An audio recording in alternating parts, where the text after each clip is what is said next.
Molabay'dan herkese merhaba. Sony Vegas Pro ile video editlemesi nasıl yapılır onu göstereceğim. Elimde daha öncelerde çekmiş olduğum bir video var. Bunun düzenlemesini yapacağım. Videomu Sony Vegas Pro'nun içine sürüklüyorum. Ve daha sonra videomu çalıştırıyorum.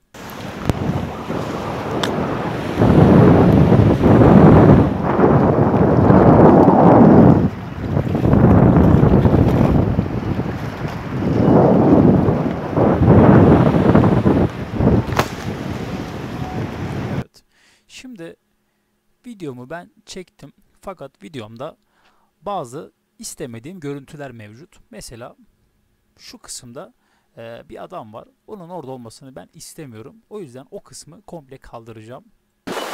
Şöyle yapacağım. Tam şu kısımda yani şu kısımdan itibaren videomu sileceğim ben.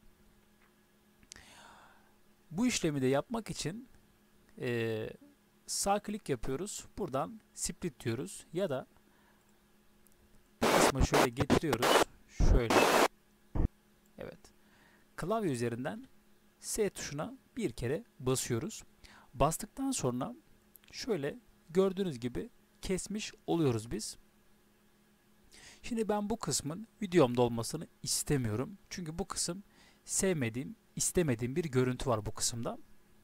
Bunu direkt delete diyerek siliyorum. Şimdi videomu şöyle başa alıyorum.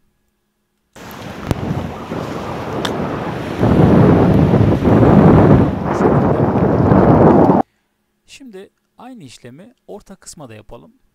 Şimdi benim mesela şu kısımda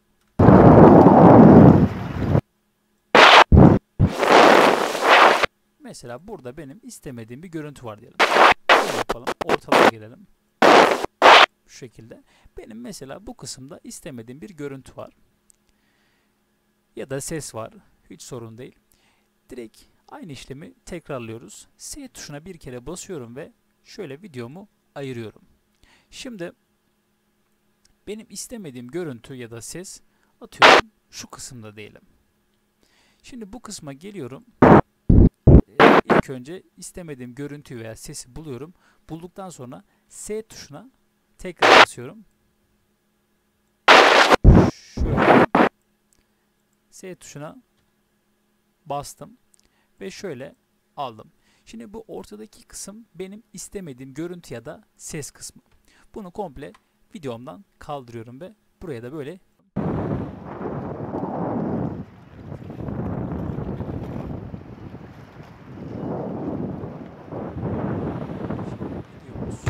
hazır hale geldi.